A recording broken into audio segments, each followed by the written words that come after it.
Gusto kong gamitin ang pagkakataong ito para hilingin sa mga tao na lumantad, lalo na sa may alam. May bagong update sa kaso ni Nancy Guthrie. Una, may dagdag impormasyon tungkol sa ikalawang sulat na malamang nagsasabing patay na si Nancy Guthrie. May tanong din ukol sa cryptocurrency at Bitcoin. At isang dating ahente ng FBI ang nagsabi na malapit na raw mahuli ng mga otoridad ang lalaki sa porch. Pag-usapan natin ito. Maligayang pagdating sa sidebar ng Law and Crime. Ako si Jesse Weber. May mga kaso talagang tumatatak sa'yo, mga kasong hindi mo basta-basta makalimutan. Hindi mo maiwasang isipin palagi. At sasabihin ko sa inyo, nitong nakaraang 5 buwan, isa ito sa mga iyon. Si Nancy Guthrie, 84 na taong gulang, ina ni Savannah Guthrie ng Today Show, ay nawala sa kanilang bahay sa Catalina Foothills sa labas ng Tucson, Arizona noong Pebrero 1. Narito ang alam natin. Kinuha siya laban sa kagustuhan niya, ayon sa Pima County Sheriff's Department at FBI. Hindi ito basta pag-alis o medical na insidente, kundi umano'y o dukot. Nakita mo na ang footage, lalaking may maskara, doorbell camera, baril, flashlight sa bibig, at pagtatangkang takpan ang lente ng mga bulaklak o dahon mula sa hardin ni Nancy. Nakakatakot at nakakabahala ito. Matagal na itong nasa isipan natin, pero ngayon may tanong na lumitaw. At tatalakayin ko ito mamaya kasama ang isang tao na tutulong sa atin na hanapin ang sagot na, alam mo, sa tingin ko ay isang mahusay na eksperto tungkol dito. Mas malapit na bang matunton ng FBI ang taong ito o ang mga taong ito? Ayon sa dating ahente ng FBI na nagsalita ngayong linggo, maaring oo. Kaya malalaman pa natin ang higit pa tungkol dyan mamaya. Ganito kasi, sa dami ng mga video, sa dami ng atensyon, sa dami ng gantimpala, $100,000 mula sa FBI, $1,000,000 mula sa pamilya, wala pa rin tayong mga sagot. Wala tayong mga suspect. Wala tayong mga naaresto. Wala si Nancy. Hindi natin alam kung ano ang nangyayari sa likod ng lahat ng ito. Hindi natin alam kung may person of interest o mga suspect, pero sa ngayon, wala tayong nakikitang kahit ano. At pagkatapos, ano ang nangyari ngayong linggo? May bago tayong nakuha, isang bagay na nagbabago kung paano natin tinitingnan ang mga bagay dito. Pero bago yan, kailangan ko kayong ibalik muna. Mahalaga ang timeline, lalo na sa mga sinabi ng mga investigador na nangyari sa unang 24 na oras. Sabi ng tanggapan ng sheriff ng Pima County, huling nakita si Nancy nung gabi ng Enero, 31 matapos maghapunan sa bahay ng anak niyang si Annie. Inihatid siya ng manugang pauwi at ibinaba bandang 48 ng gabi. Nakita siyang pumasok at bumaba ang pintuan ng garahe 50 kinabukasan. Pebrero 1 tumawag ang kaibigan dahil hindi dumating si Nancy sa simbahan. Pumunta sila sa bahay, bukas ang pintuan sa likod, may dugo sa mga hagdan sa harap at kinumpirma kalaunan ng DNA na dugo yun ni Nancy. Wala siya roon. Pagkalipas ng ilang araw, dumating na ang mga sulat, tama? Ayon sa CBS News. At ilang investigador natanggap ng media sa Tucson ang mga mensaheng ito ilang araw matapos mawala si Nancy. Ang unang sulat noong Pebrero 2 ay humingi ng $1,000,000 sa Bitcoin kapalit ng ligtas na pagbabalik ni Nancy. Sineryoso ito ng mga investigador dahil sa dami ng detaling laman nito. Kinumpirma ni FBI Special Agent Heath Jenkins sa press conference na ang isa ay tumutukoy sa Apple Watch at ang isa naman ay sa floodlight sa bahay ni Nancy Guthrie. Dahil sa mga detalye, naniwala ang otoridad na posibleng totoo ang komunikasyon. Isa lang ang maaaring kumuha o may alam nito, tama? Narito ang detalye na gusto kong balikan mamaya. Nang makuha ng otoridad ang Bitcoin wallet address, kailangan nila mong desisyon. Babayaran ba nila ito? Ibibigay ang pera o susundan ang pera? Ano ang ginawa nila at ano ang sumunod? Isa ito sa mga mas nagsisiwalat na bahagi ng investigasyong ito. Pag-uusapan natin ito. Sina Savannah at mga kapatid niya ay direktang tumugon sa mga kidnapper noong Pebrero 7. Nag-post sila ng video sa Instagram kung saan si Savannah ay nakiusap sa may hawak ng kanilang ina na ibalik ito para magkasama sila sa pagdiriwang at nag-alok na magbayad. At pagkatapos ay dumating ang pangalawang sulat. Ito na ang pinakamabigat. Ayon sa CBS News, ipinadala ito noong Pebrero 6 at galing sa parehong IP address ng una, kaya naniwala ang mga investigador na iisang tao o grupo ang nasa likod ng parehong mensahe. Iba kasi ang mensahe nito at lubang nakapanlulumo. Ayon sa iba't ibang mapagkukunan, kabilang ang CNN at NBC News, sinabi sa ikalawang sulat na namatay na raw si Nancy. Sabi ng mga nakabasa ng sulat, aksidente ang pagkamatay niya at agad siyang namatay matapos kunin. Ayon sa ulat, nakasaad sa sulat na siya ay inilibing sa kalikasan. Sa tingin ko, airmail unang nagbalita niyan. Pero mula pa lang sa simula, tinututukan na ito ng NBC News tungkol sa pangalawang sulat. Anong nangyari sa Today Show kahapon? Pagkatapos ng ulat, diretsong nagsalita si Savannah sa kamera habang nakaupo sa mesa ng Today Show kasama ang mga kasamahan. Umiiyak siya at nakiusap na lumantad ang sinumang may alam. Hindi ko kayang magpanggap na wala ako rito. Dahil nandito ako, gusto kong pakiusapan ng mga tao na lumantad, lalo na ang may alam sa isang bagay. At ito ay isang balita ngayon na pinagtutuunan ninyo ng pansin, pero ito ang buhay na ginagalawan ng kapatid kong babae, ng sarili ko, ng kapatid kong lalaki, ng aming mga pamilya at ng aming mga anak araw-araw. At kami ay nadurusa. At hindi kami matahimik. Dito nakakaiba dahil magkakaibang outlet ang may sariling paglalarawan sa pangalawang sulat. Ayon sa CNN at CBS, may paghingi ng tawad ito at sabi ng source, kasama ang linyang taos-puso kaming humihingi ng paumanhin. Ayon sa NBC at 3 taong pamilyar sa usapin, walang panghingi ng tawad o hiling na bayaran kapalit ng kanyang katawan. Sinabi ng tagapagtatag ng TMZ na si Harvey Levin na tutol siya at walang nabanggit sa tala ng kanilang outlet tungkol sa pagkamatay ni Nancy. Sa tanong kung nakumpirma na ng mga otoridad ang mga tala, wala pang opisyal na pahayag mula sa FBI o Pima County Sheriff's Department na nagpapatunay na totoo ang mga ito sa oras ng pagre-record. Iyan ang nais kong siyasatin. Kung totoo ang mga tala at galing ang mga ito sa parehong kumuha kay Nancy, kailangan nating magtanong ng mahihirap na tanong sa ibig sabihin nito at kung matutuntun ba ang mga ito. Tingnan mo, hayaan kong sabihin ito. Palagi naming tinatalakay ang mga panganib sa mundong ito dito sa Sidebar. Pero alam mo, isang bagay na talagang tumatak sa akin at sa tingin ko ay nakakaapekto sa maraming tao ay ang mabiktima ng data breach. Oo, ikaw at ang mga mahal mo, pati mga pribadong impormasyon nyo, laging nanganhalim. Kaya siguraduhin yung ligtas ang data online. Heto kung paano ito gumagana. Hinahanap ng Incogni ang mga lumang post at search site na naglalabas ng iyong impormasyon, tapos hinihingi ang pantanggal. Nagulat talaga ako. Lumabas na may mga database na may info ko, pero ilang araw lang tinanggal na ito ng Incogni. Madali lang mag-setup, gawa ka lang ng account, Incogni na ang gagawa ng lahat. Ang unlimited plans nila na may custom removals ay nagpapahintulot mag-submit ng specific links na iimbestigahan at tatanggalin ng kanilang privacy expert. Hindi ka nila kayang saktan kung hindi ka nila mahahanap. Gamitan mo ang code na sidebar sa link sa ibaba at makakuha ng 60% diskwento sa annual plan sa incogni.com. Incogni.com sa Xiaomi. Ipakikilala ko ang isang eksperto sa larangang ito. Masaya akong kasama siya ngayon. Daniel Bruner, dating FBI Special Agent, Crisis Management Expert, pinuno ng FBI SWAT Tactical Operations Team at may malawak na karanasan sa crisis. Sobrang saya ako na nandito ka, Daniel, para pag-usapan ito. Marami akong tanong at gusto kong simulan sa pangalawang ransom note o pangalawang sulat na lang. Ngayon, iba-ibang balita dito. May nagsasabing may paghingi ng paumanhin sa sulat, at may nagsasabing wala. Gusto kong ipalagay muna na itong bersyon na ito ay isang paghingi ng paumanhin.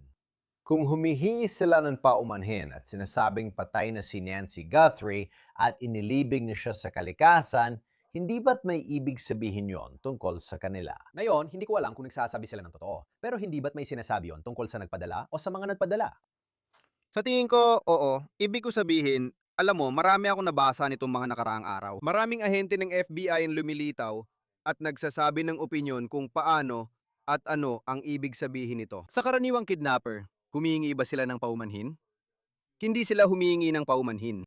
At pakinggan mo, mula pa nung simula, nung nangyari ang insidenteng ito nung Pebrero, palagi kong sinasabi na hindi ito ang normal na kidnapping.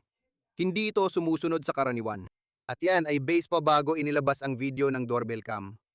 Makikita mo ang kahina-hinalang individual na naglalakad-lakad dun. Hindi karaniwan na dun isinusuot ang holster. Naglalakad-lakad sila, parang hindi pamilyar sa ginagawa nila, yung mga patak ng dugo. Naniniwala akong ito ay kidnapping na hindi pinag-isipan ng gumawa. Hindi ako naniniwala ito'y gawa ng profesional na grupo ng kidnapper. Hindi ko tingin na ito'y maayos na planong operasyon ng kidnapper. Kaya sa ganung linya ng pag-iisip, hindi ko iniisip na maasahan mo ang mga sulat. Alam mo na, mula sa mga normal na kidnapper. At gaya ng sinabi ko, alam mo na, normal lang, alam mo, ang mga normal na kidnapper, mga professional na kidnapper, hindi humihingi ng paumanhin. Pero, hindi naman mga professional na kidnapper ang kaharap natin dito. Sa tingin ko, baguan lang ang kaharap natin na naghahanap ng mabilisang pera at hindi alam kung sino o ang kalagayan ng kalusugan niya. Hindi nila iniisip ang epekto nito. Akala nila mabilis matatapos, kaya halatang hindi nila pinag-isipan. Kaya nung ipinadala nilang pangalawang sulat, kung totoo man yun, kung totoo ang una at pangalawang sulat, Sundan natin ang direksyong ito. Kung ito po ang pangalawang sulat, parang inamin nila ang pagkakamali nila at humingi ng pasensya kasi hindi sila profesional. Hindi nila inisip ang mga epekto. Pag-isipan mo na lang. May dahilan bang magsinungaling tungkol sa kung buhay pa si Nancy o hindi? Sa totoo lang, nung nabasa ko yon, kung totoo man, di na ako magugulat. Kasi alam mo, sa kaso ng nawawalang tao, sa kaso ng kidnapping, yung unang mga araw, yung unang mga oras, sobrang critical talaga. Pero lalo na kung ang pinag-uusapan mo ay isang 84 anyos na babae na may mga karamdaman, hindi na ako magugulat kung may sitwasyon na pumanaw na siya. Ibig kong sabihin, may tanong sa maling pag-inom niya ng gamot, pero may rason ba para magsinungaling dito kung buhay pa siya at sasabihin nilang patay na siya? Para sa akin, walang dahilan para magsinungaling. Naniniwala akong tapat sila. Siguro ito ang paraan nila ng paghingi ng paumanhin sa nangyari. Siguro iniisip nila, ganito mawawala ang problema at issue at di na sila hahanapin ng pulis. Hindi ko talaga alam ang iniisip ng kidnapper na ito dahil iba ito sa karaniwang kidnapping o normal na sitwasyon. Napag-usapan na natin ito. Kaya sa tingin ko, ito ang paraan nila para subukang makalabas sa gulo. Kung gusto talaga nilang makaiwas sa gulo, kung talagang masama ang loob nila, bakit hindi nila ibigay ang mga detalye tungkol sa kinaroroonan ng katawan niya? Sa tingin ko, maganda yan tanong kung bakit hanggang ngayon ay hindi pa rin nila ginagawa yon. Sa tingin ko, yung bilis ng pangkalat ng balita na parang gumulong na tumbleweed, kaya mabilis itong nakakuha ng atensyon sa buong bansa at maging sa ibang bansa. Ibig kong sabihin, naranasan ko rin yun. May panayam mula sa England, Spain at South America. Naiintriga ang mga tao sa buong mundo dito. Hindi ko sa tingin na naisip nila yon. Tapos, kung magbibigay sila ng ebidensya o mga pahiwatig sa mga pulis, baka mas mapalapit pa sa kanila ang mga pulis. Para lang sa kanila yon, alam mo yon, mabilis na itago, mabilis na ilibing ang katawan, at magkunwaring parang walang nangyari. Alam mo, kailangan mong tingnan ito mula sa pananaw na, alam mo, karamihan sa atin ay may mga anak. At yung mga bata, alam mo yon, may ginagawa sila at itinatago nila. Nililibing sa likod ng counter, alam mo yon, nilalagay mo ang basura o kinuha mo yung bag ng Oreos mo at itinago mo lang doon, nagkukunwaring parang walang nangyari. Wala nang ebidensya.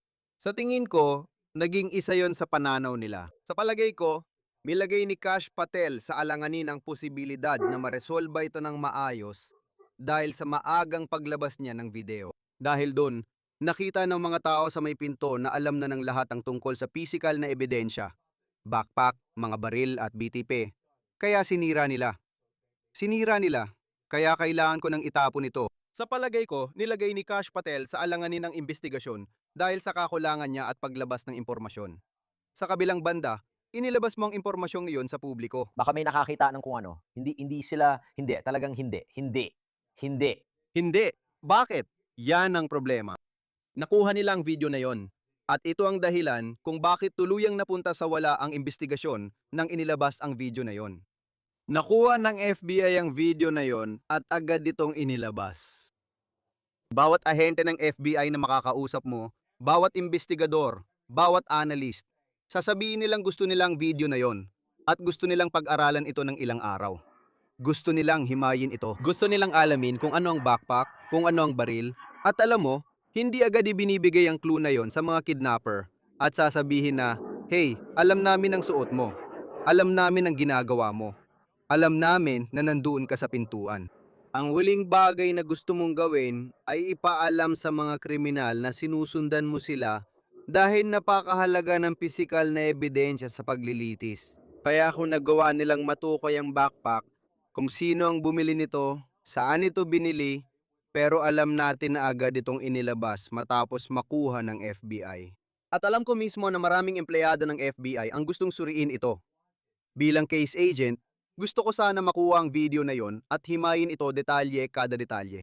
Kung nakita mo kinabukasan matapos ilabas ang video na yon, ano ang nangyari? Naglagay sila ng tent sa labas ng porch. Bakit? Dahil sinusubukan nilang matukoy ang taas ng tao. Nagsasagawa sila ng pagsusuri.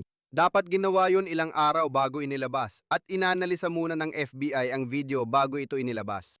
Kapag nakuha na lahat ng impormasyon sa video at wala nang madagdag, saka mo ito ilalabas sa publiko.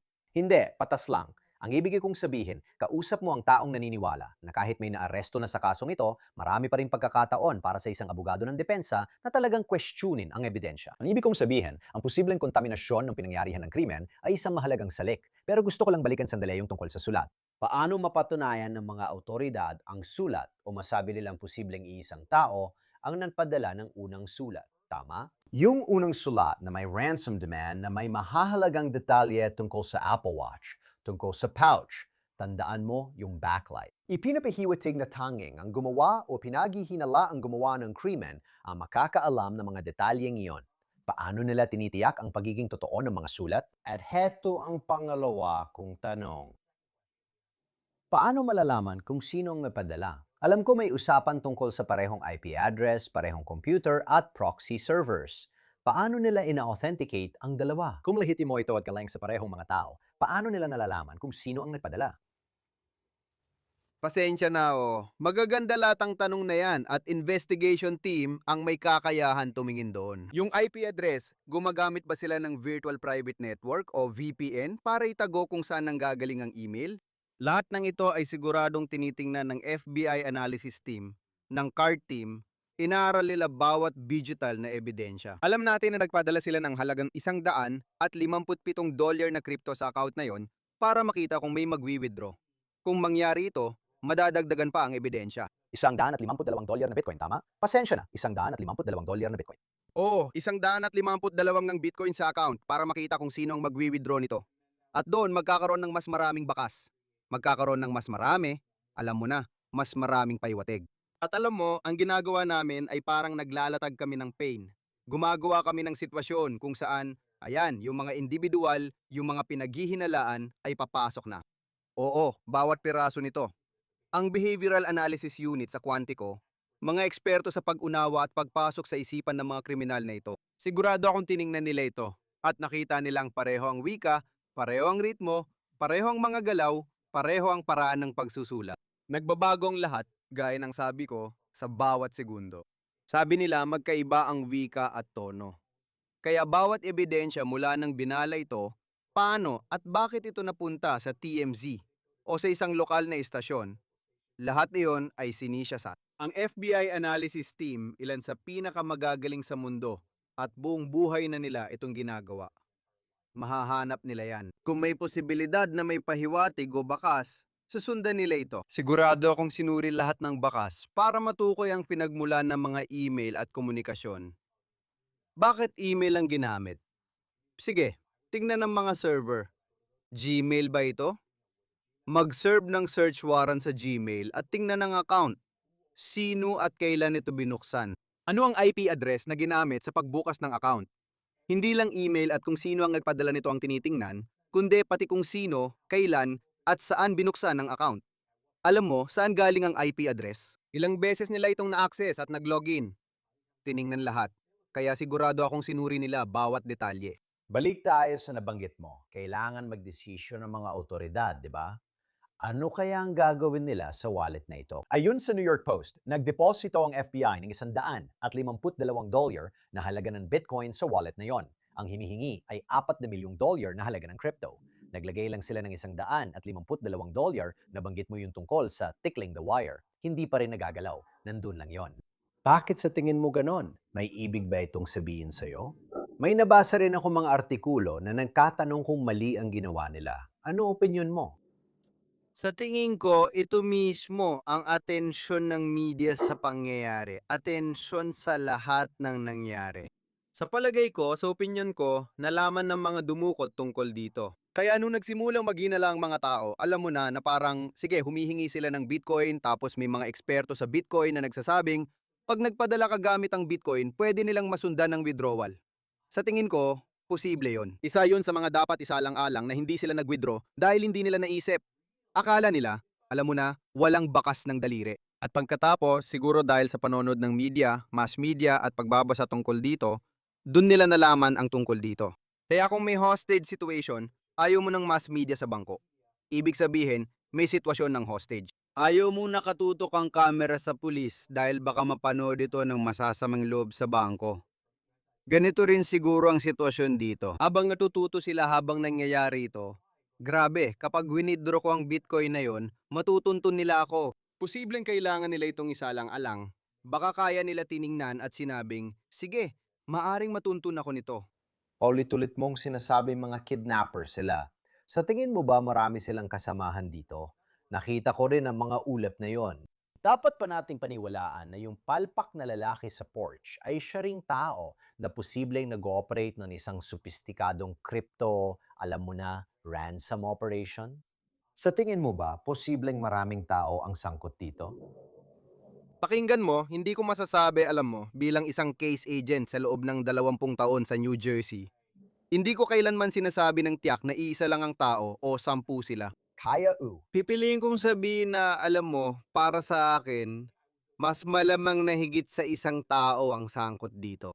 Ang posibilidad na isang tao lang ang gumawa ng lahat ng ito, posible naman. Posible talaga. Pero sa tingin ko, kung gagamitin ang terminong pang-terorismo, ang nag-iisang salarin ang mas hindi malamang na posibilidad. Hindi ko rin iniisip na isang grupo ito ng 10 tao. Para sa akin, 1 hanggang 3 tao lang ang nagsanib at nagsabing, ayos to, kunin natin. Kaya mabilis itong pagkakakitaan. Pero kung isa lang ang gumawa, posible naman, pero hindi gaanong malamang. 10 tao, malamang hindi, malabong mangyari. Kasi sa tingin ko, kung marami silang grupo, malamang may isa sa kanila na bibigay at magbibigay ng impormasyon. Nakakaintriga yan, di ba? Alam natin ang mga sulat na ipinadala sa TMZ ay hindi kinakailangan mula sa kidnapper o mga kidnapper, kundi sa isang taong may impormasyon. Ulitin ko, binabasa ko lahat tukol sa kasong ito. May naniniwalang posibleng konektado ang taong iyon, maaaring kasabwat, kabaganap o iba pa. At alam mo, yun ay isang tao na may impormasyon. At iniisip ko ngayon, kung natututo tayo ng kaunti pa tungkol sa mga sul at natututo tayo ng kaunti pa tungkol sa mga motibasyon, ito ba ay isang bagay na hindi pa lubos na naimbestigahan na dapat talagang imbestigahan kung may lalapit na tao na may impormasyon? Alam mo, hindi pa huli ang lahat. Sa Today Show, narinig mong nananawagan si Savannah Guthrie, may isang tao may impormasyon. Posibleng nasa publiko ang mga sagot dito. Bumabalik ito sa ideya na baka may taong may impormasyon at gustong lumantad kapalit ng magagandang insentibo. May mga magagandang kaso sa bansa na nalulutas hindi sa paghahabol sa pangunahing suspect, kundi sa pagtutok sa mga taong kaugnay niya. Nalutas ko, nahuli ko ang isang pugante sa Mexico. Nahuli ko ang pugante sa Mexico, hindi sa pagtugi sa kanya, kundi sa pagsubaybay sa kausap niya sa Estados Unidos. Kaya ako nakuha ang lokasyon niya. Alam ko si Whitey Bulger, hindi siya nahuli. Hindi nila hinanap, kahit lumabas na pangalan niya sa 10 most wanted ng Boston. Ang kinutukan nila ay ang babae niyang kasama. Siya ang itinampok nila. Doon nila nakita si Whitey Bulger. Kaya hinahanap nila ang pangalawang target na posibleng hindi ganung napapansin o mas maraming nagagawang pagkakamali. Binibigyan ng gantimpala at sinasabing hindi sila ang hinahanap kundi ang pangunahing target. Kaya ito ay isang taktika na sigurado akong, alam mo, marami sa mga pahayag na inilabas ni Savannah Guthrie, marami sa mga pahayag ng mga miyembro ng pamilya ni Savannah ay hindi talaga nakadirekta sa tao o mga taong na, alam mo, nagplano nito. Nakadirekta ito sa iba. Marami ring lumapit sa kanila at nagsabing, pakinggan mo, lumantad ka na lang. Alam mo, ang mga pangunahing kidnapper ay walang puso. Alam mo, tinatahak namin ang landas na ito na sila ay eksperto. Pero hindi sila ang magiging mga iyon. Sila ang nagbisisyon na gawin ito. Ang mga pangalawang tao ang nadamay o nahatak. Siguro yung mga taong yon ang bibigay at makakaramdam ng kaunting awa at magbibigay ng impormasyon kay Savannah. Daniel, nabanggit mo kung paano mo nakikita ang mga kasamahan at dating miyembro ng FBI na nagbibigay komento. May tanong ako tungkol dito. Kaya si dating FBI Special Agent Maureen O'Connell ay nag-guest sa radio show ni Megyn Kelly at sinabi niya, sa tingin ko, malapit na sila sa porch guy. At kapag nakuha na nila ang porch guy, maglalabasan na ang maraming impormasyon. Ngayon, ayon sa sarili niyong mga source, sinabi niya na 75% siyang kumpiyansa na ang misteryosong taong ito na matagal nang umiiwas sa mga otoridad ng halos 5 buwan ay malapit nang mahuli. Bakit tinasabi yon? Anong impormasyon ang nagtulak sa kanya maniwala? Ano ang ibig sabihin ng closing in sa aktual na sitwasyon? Ibig ko sabihin, maganda talagang pag-isipan yan, pero curious ako kung ano kaya, alam mo yun, kung paano niya nalaman yon.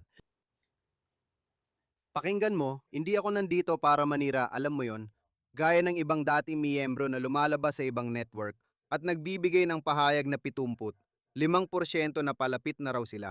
Preteradong ahente ng FBI siya kaya wala na siyang access sa case file. Wala rin akong access. Kaya sigurado ako na kung sakaling nakikipag-usap siya sa case team at binibigyan siya ng impormasyon, magugulat talaga ako dahil bilang ahente ng FBI, palaging pinaalalahanan kami. Hindi ka dapat nakikipag-usap sa media.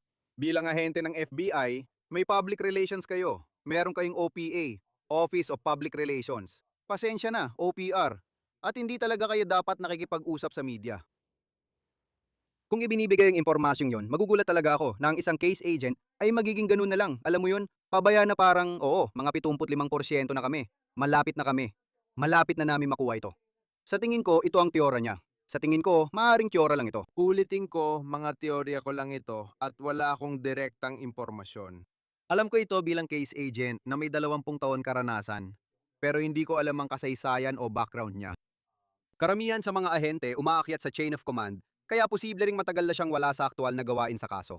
Mga 10, 15, o 20 taon na.